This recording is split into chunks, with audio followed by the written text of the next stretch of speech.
The Edmonton Oilers might be talented. That doesn't mean they're good.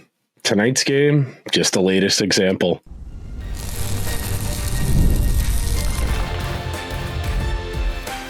You are Locked On Oilers, your daily podcast on the Edmonton Oilers, part of the Locked On Podcast Network, your team every day.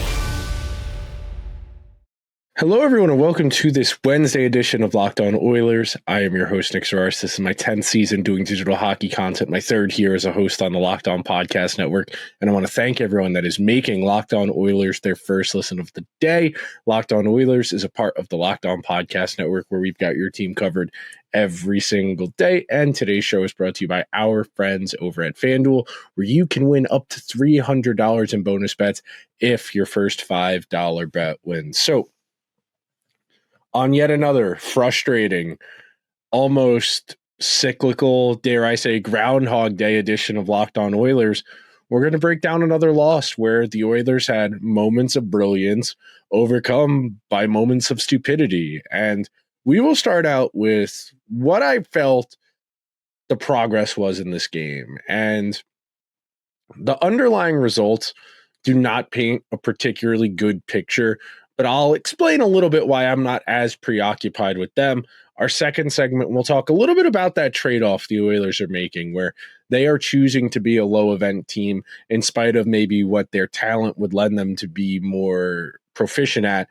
And then we'll tie a bow on this show, trying to address the elephant in the room as to whether or not this team is actually good or not. So to start things out, anytime you're playing second half of a back-to-back, you're on the road, there are already excuses for you. And we talk about all the time on Locked On Oilers, my everydayers are very well versed. When we talk about circumstantial environmental factors, pieces of the game, they're out of your control. You can't control you played a game last night. You can't control the team you're playing. You can't control who's available, who's in, who's out for them. You did bring Alec Regula back in. You brought Tomashek in.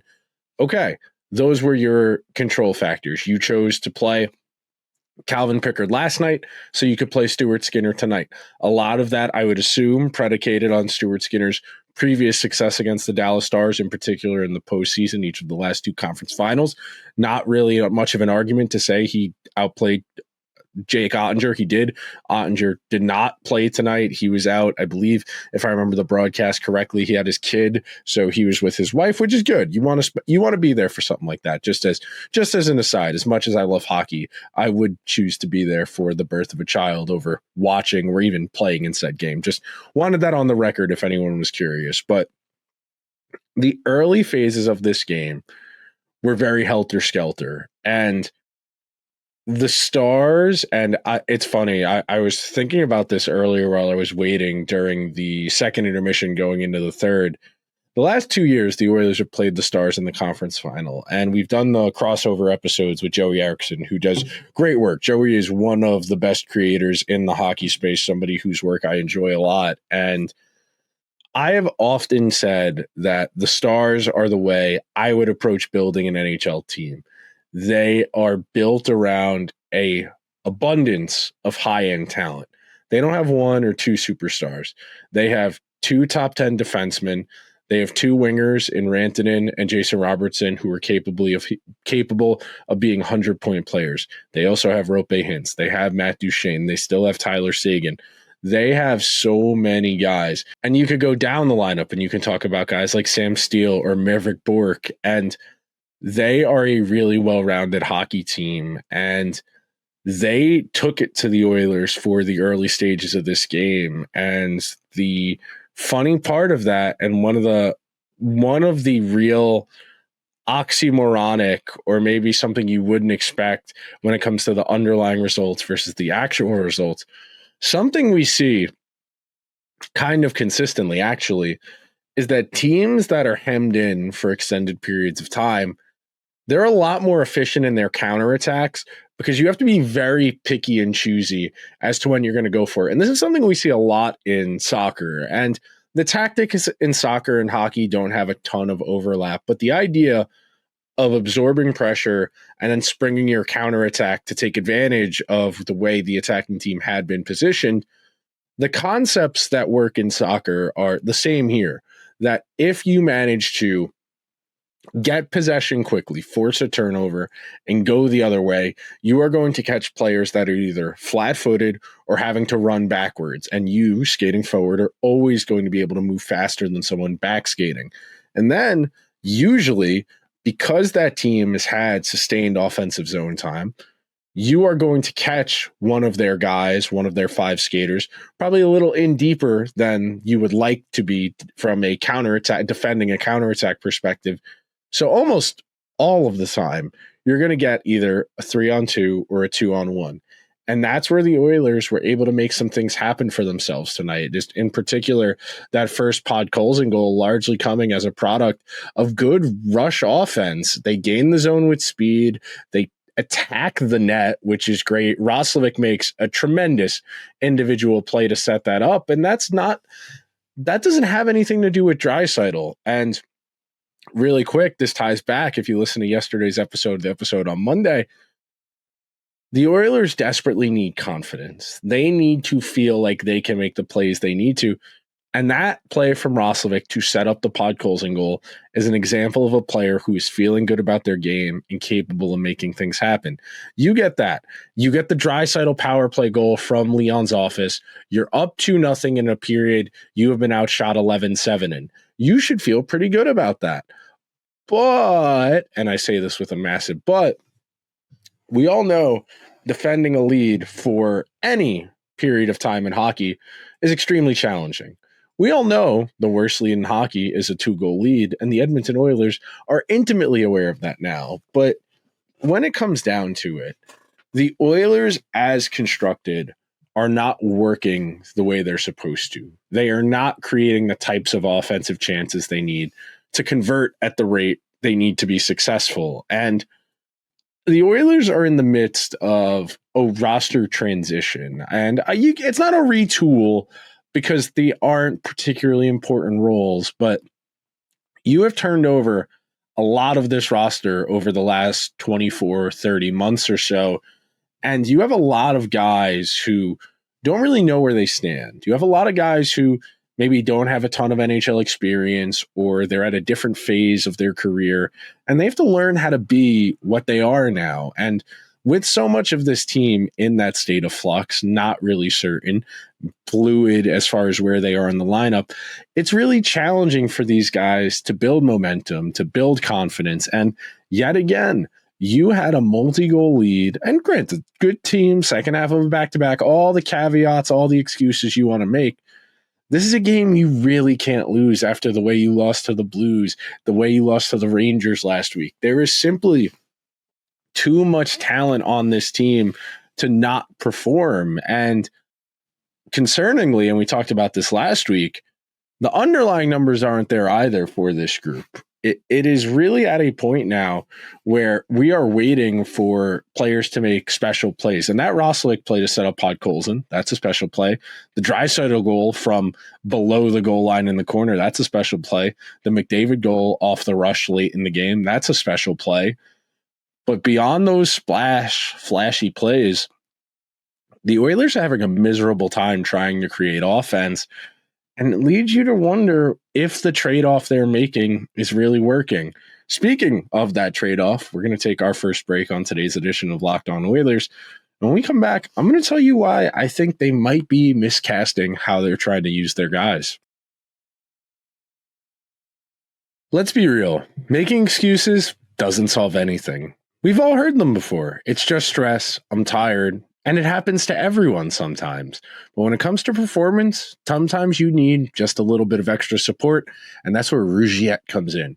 Rougiette.com offers fast-acting, doctor-prescribed treatments for ED designed to help you stop making excuses and start making moves. Rougiette makes it so easy to get started. You just connect with a board-certified doctor 100% online. No awkward waiting rooms, no in-person appointments. If prescribed, your treatment ships discreetly straight to your door. The process is fast, simple, and private, and it's all handled by licensed doctors. It's about confidence, connection, and getting back to the moments that matter. Visit RUGIET.com/LockedOnNHL, and you'll get 15% off your first order. One more time, that's RUGIET.com/LockedOnNHL. Don't forget, use our code LockedOnNHL so they know we sent you. Rugiet, stop making excuses and start making moves. Thank you so much to everyone who is hanging out on this Wednesday edition of Locked On Oilers, coming off a loss against the Stars in the shootout. And it is time for after every game, and we're making this a new thing this year. This is something I wanted to do philosophically. The idea that we are playing 82 games, we are taking time every episode after a game on a weeknight, and we're going to reflect on at least one good thing that happened, because in these long seasons, it's important to try and have these little moments where, yeah, I'm going to have to go to bed. I'm going to get up. I'm going to go to work, and I'm going to have to work tomorrow. And I'm going to smile to myself thinking about that play Roslovic made, setting up the pod goals and goal. That's something you can feel good about.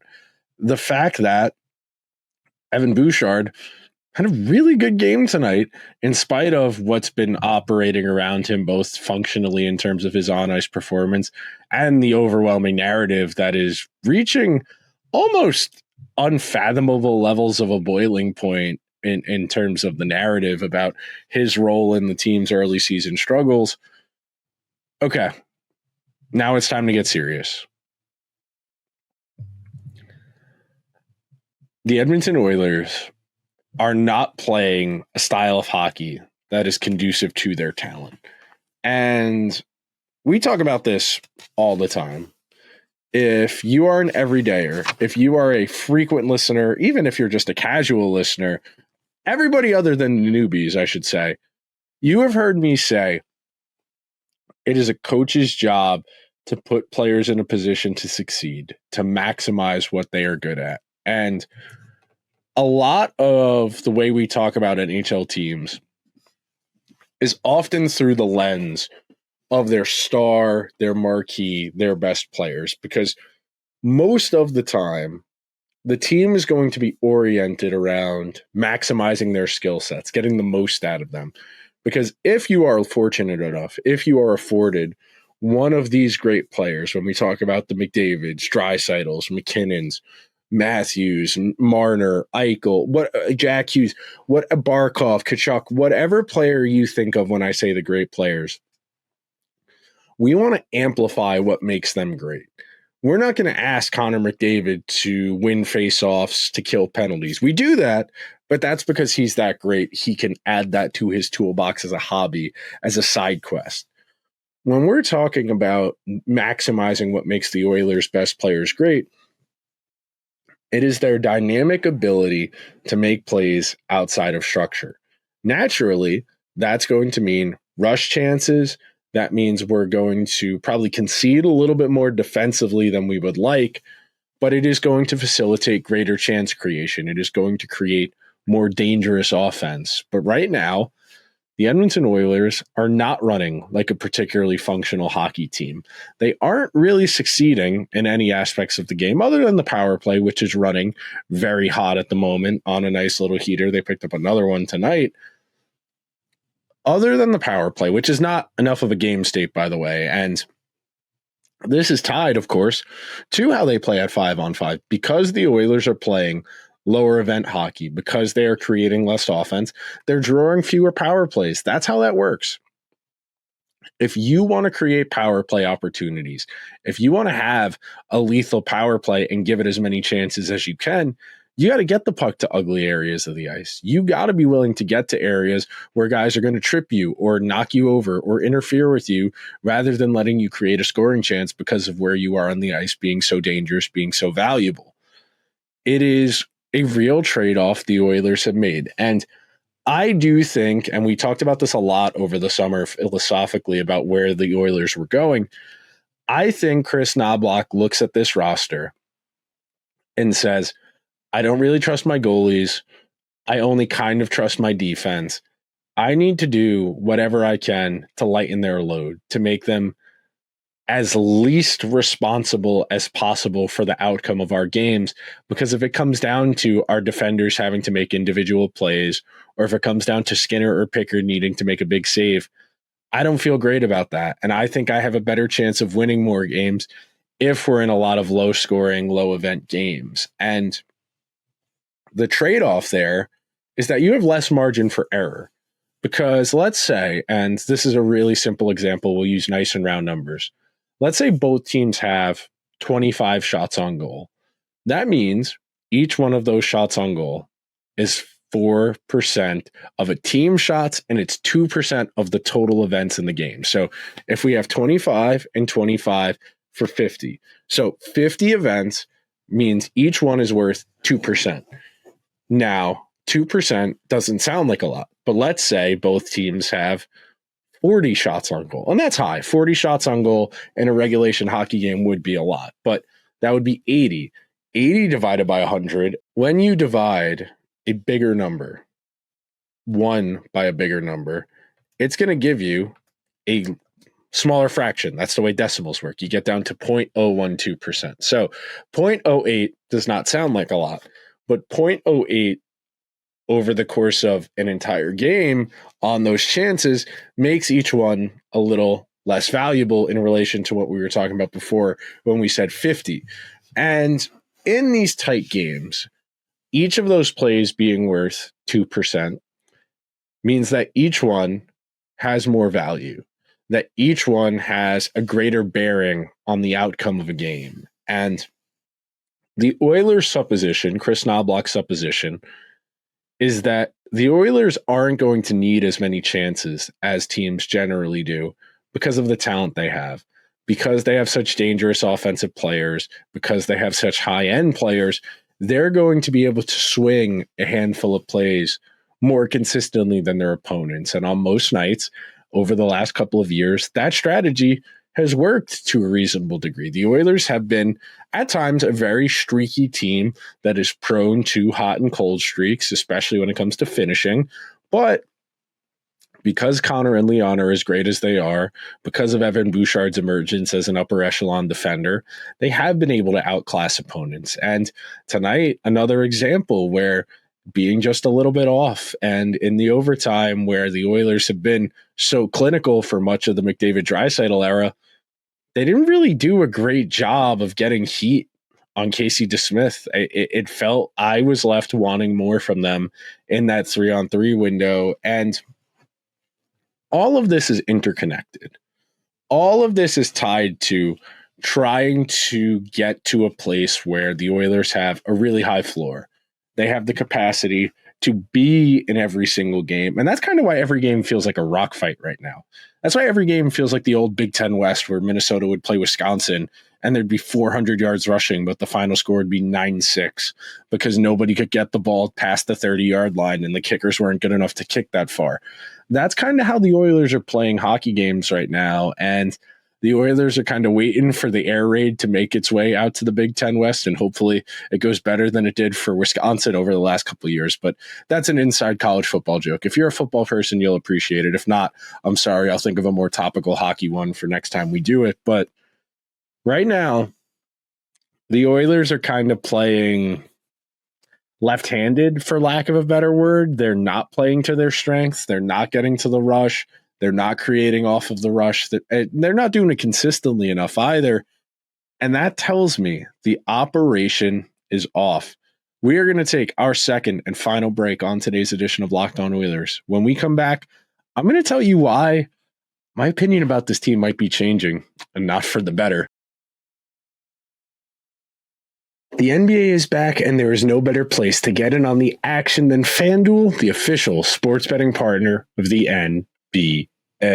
Even if you missed the start of the game, or if you want to ride the hot hand, FanDuel has live bets on everything from who will score the next basket to huge fourth quarter comebacks. Plus, you can even combine your live bets into a same game parlay for your shot at a bigger payout. It keeps every game exciting, especially when your team's making that late push. We're still in the early phases of the NBA season, but if you were curious, the Thunder are still checking in at 2-1 to win the finals.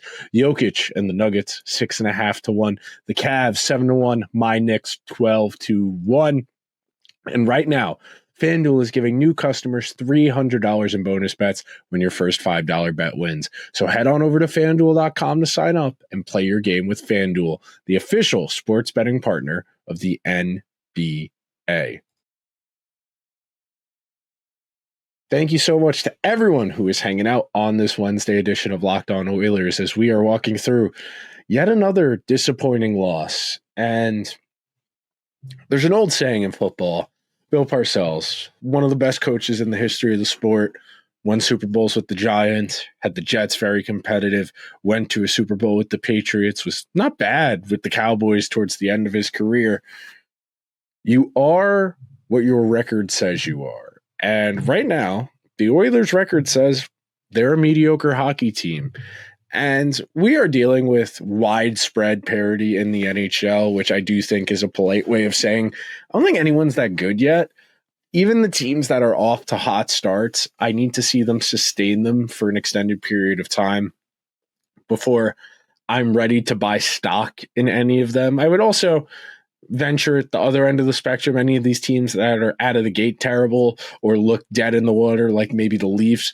I'm not entirely sold on anyone yet. We all know the Elliot Friedman stats, like 78% of teams in playoff spots on American Thanksgiving end up making the playoffs outright. So we got a couple of weeks to go there. But right now, it's a real challenge to feel good about this Oilers team because they are playing low event hockey. They are becoming married to a style that doesn't necessarily suit their best players. They are not really getting the level of depth scoring they're going to need to be competitive. They're not generating enough power plays to take advantage of the fact they have an elite power play. Their defense, especially on an individual level player by player, is not performing up to snuff nearly what I would have expected coming into the year. Darnell Nurse and Jake Wallman had an abysmal night to get against the Stars. And yes, the Stars are a good team. They have high-end players. That's who you're going to play in conference finals, in semifinals, in the postseason. So yes, being able to bend, not break is an important trait, and the Oilers are good at that. And it is important that you are able to withstand long stretches where you're in your own zone and you just need to block shots. You just need to live for the next chance you get to clear the puck. But when you are constantly on your heels, when you are constantly struggling to generate any type of sustained offensive zone pressure, and your offense is really only coming off the rush, you're pretty limited as a hockey team. And ideally, you're going to marry both. You're going to have a line or two that's capable of creating off the rush. You're going to have a line or two that's capable of creating off the cycle. And right now, the Oilers only really have one line going at 5-on-5. And yes, I'll afford McDavid some grace, being that his 5-on-5 results are not in line with what the metrics show. His metrics are fine. He's probably not creating offense at as high of a rate, so it makes sense there's been a scale back in the production, but they are getting absolutely killed when it comes to their goaltending in McDavid's minutes. So you can entertain both ideas. You can entertain the idea of a team that knows it has more juice to squeeze, but at the same time, how much more juice is there to squeeze from this group? Roslovic has been a pleasant surprise, picked up another assist tonight, 6 points in 6 games from a guy who signed after the third game of the season. So that's something you can take to the bank, feel good about. Savoy or Howard, not really emerging, not really earning chances to progress up the lineup. Vasily Podkolzin looks good. But this defense, and yes, this goaltending, simply are not cutting it. And as much as Evan Bouchard stands to improve his performance, and I think he will, I think the large-scale evidence of what Evan Bouchard is at the NHL level, both in the regular season and postseason, tell you he's going to get going. He's going to get out of this funk. He'll be fine. When it comes to Darnell Nurse, Jake Wallman, Ekholm, Kulak, Regula, Stature, whoever's in the lineup. And look, the undercurrent of all of this, and we'll talk about this more on tomorrow's show on an off day, The Oilers have too many guys for not enough spots. The Oilers don't really know who they are yet as far as identity and really what they're good at either. And because of that, they are getting these very inconsistent, choppy performances. The Oilers did not play a particularly bad game tonight. I know they got killed on high danger chances 11-3, but they were winning this game 2-1. They had ample chances to put this away, whether it's chances off the rush or on the power play, and they weren't able to do it. And yes, statistically, in the long run, a team that controls a majority of the possession is eventually going to break through and will get a positive regression where they will explode for a lot more offense than they have previously. But sitting here now, you really got to strain yourself to try and find where more of that offense is going to come from. If you want to say maybe the goaltending gets a little better, that's fine. I'll give you that. It probably won't be 870 bad all year, but you're still going to need to score 3 or 4 goals a night, and it can't just be Connor and Leon every night. Sure, they can set up Mangiapane or Roslovic or Nugent-Hopkins or Podkolzin, but right now, this team does not have enough offense, and that is a fundamental flaw for where we're at in the NHL. I know save percentages are down across the league. I know defense is harder than ever because the shooting talent's never been this good in the contemporary NHL. Of course, in the 80s and the 90s, it was better, but you sit here and look at this team now. What are you waiting for to kick into gear here? Maybe other than Skinner. If you want to say Skinner should be giving them 890 goaltending, and that's the big difference for them through this first month, you're right. We talked about it on yesterday's show. If they had 900 goaltending, they would be conceding like 2.1 goals against per game, and the amount they're scoring would be more than sufficient. But so far, the Oilers haven't really shown the ability to do both well at the same time, whether that's creating offense, whether that's defending, whether that's killing penalties. And as great as Connor and Leon are, and you are not getting me to say a bad word about either of them, that cannot be the whole team. We saw that project under Peter Chiarelli. As great as Connor and Leon are, they need more. And right now, the goaltending and the defense are letting them down. The depth scoring is letting them down. And dare I say, Kris Knobloch isn't showing the same level of adeptness in managing his lineup the way he has the previous couple of years. And again, I said it about Bouchard, I'll say it now against Knobloch. The greater sample size, I feel okay. But right now, I am starting to get a little nervous, and the Oilers might not be as good as we thought they were. But that will do it for today's edition of Locked On Oilers. I want to thank you to everyone who made Locked On Oilers their first listen of the day.